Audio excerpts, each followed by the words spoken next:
South Africa has been re-elected as member of the Governing Council at the 41st International Civil Aviation Organization Assembly in Canada.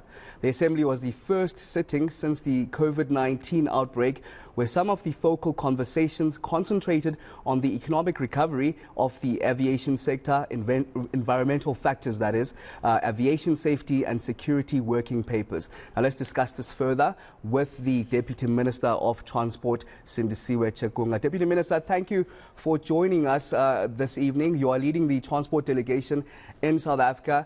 This re-election, what does it mean for South Africa? Thank you very much for having us. There are three good things that happened since we arrived here in Montreal, Canada, at the 41st elective assembly of the ICAO. The first one is that our DCA, the CEO of South African Civil Aviation Authority, got elected as the president of the ICAO Assembly, which is the first thing that happened in the history of ICAO Assembly, that a woman leads this important highest decision body called Assembly of the ICAO.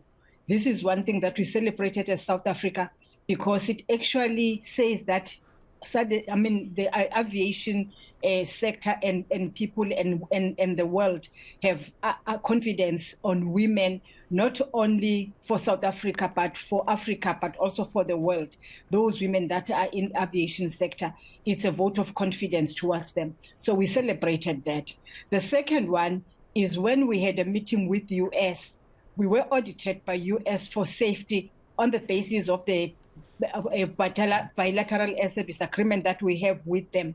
And they announced to us when we were here that South Africa still continues to be in category 1, which actually says that aircrafts and airlines flying from South Africa can fly freely to US. They downgrade a number of countries, and that we retained our category 1 status is something that we once again celebrating and continue to celebrate. The third one is our re-election into this governing council of the IMO, where decisions get taken, where implementation of the decisions and resolutions of the assembly actually happen. So after this, they will then elect the president of the ICAO, and that will be the council. And they will also elect the deputy president of the ICAO.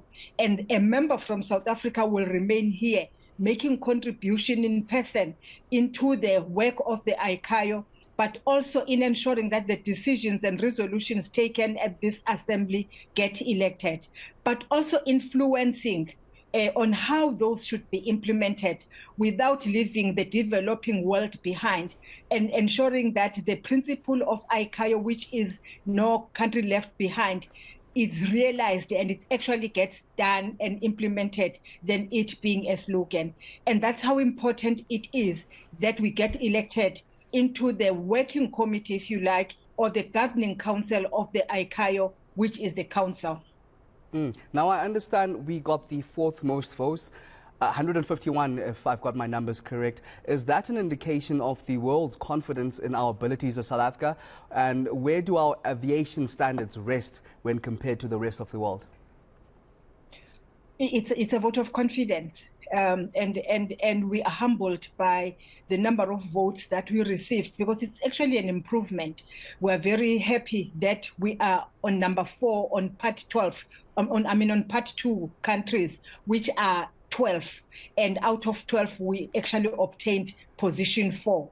And I was actually saying here that if you put together the part 1 and part 2, we are immediately after US, which is in part 1, that got 152, and South Africa is immediately behind US at 851, which of course shows, as you are saying, confidence that the world has on South Africa. We had quite a number of meetings with different states as we are here, and all of them say one thing, that South Africa is the leader when it comes to aviation in the continent, in SADC region.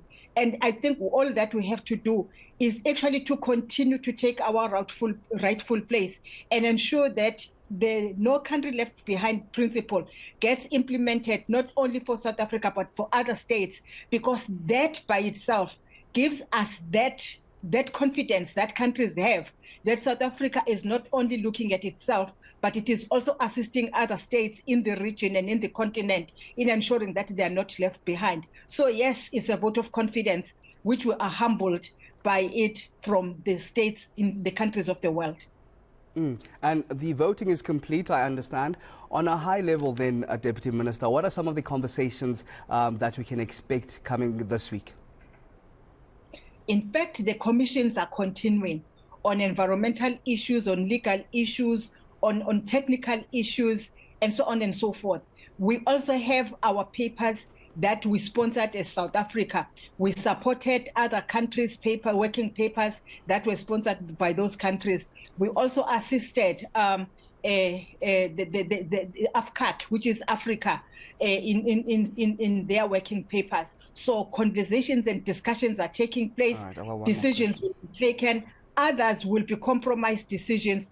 At this moment, it's difficult to say this is what is being agreed upon because the discussions are still continuing. Then next week, then those discussions will come to the plenary for resolutions to say we are agreeing with this resolution, and then it becomes the plenary resolution or the assembly resolution. And I know you touched a bit on this, but I just want to find out, you mentioned that the South African CEO, Poppy Khoza, was elected as the first woman president of the 41st Assembly in Canada, of course. And we've seen messages of support from the presidency and the Minister of Transport. But maybe paint a picture of just how big this achievement is. It's big. Like I'm saying, ICAO has been in existence since 1944. So it has 78 years of its existence. Ever since it was established in 1944, there's never been a woman presiding over this highest decision body. So Poppy Khoza, in his person and profession, but also for South Africa and Africa and women, she's actually setting a history and a trend to say women can. And I can tell you now that during the elections in part 1, something that is unprecedented happened, because for all the years, we would have the 11 countries in part 1 and would have 11 countries contesting and all of them making it to the council. For once, this time around, one country could not garner the number of votes that it required for it to move to make it to the council. This has never happened. And as the presiding and the president, she had to actually lead the plenary into deciding on the matter, looking at the statute of ICAO and rules of ICAO to say how best do we deal with a situation such as this one. And she provided the unprecedented leadership in a matter that is unprecedented and that is difficult. You will surely understand that when a country does not get the votes, and it actually means that it cannot serve, and we're talking about countries that are big, that are manufacturing aircrafts, that are in part 1, and it doesn't make it to that, it cannot go without a fight. But she was able to provide the leadership to the extent that that matter was resolved, and we now have solution onto the matter. It's unprecedented. It has never happened. So the point I'm making is that we did not only have her presiding over the assembly, but also we had her having to take decisions on matters that have never happened in the past. And for us, we are proud as South Africa that we have given the world such a capable woman leading and presiding over the highest decision body of this specialized a UN agent, which is ICAO, that deals with matters of aviation in the world. Anything beyond this is nothing, but otherwise we get standards and recommended practices from ICAO. And that is why we're excited. And she managed that exceptionally well. You would have been very proud if you had actually been part of the plenary that dealt with a very difficult matter. But she managed to ensure that the plenary takes a decision on the matter, and now there's a solution. A big achievement indeed. Thank you very much, Deputy Minister. That is Transport Deputy Minister Sindisiwe Chikunga.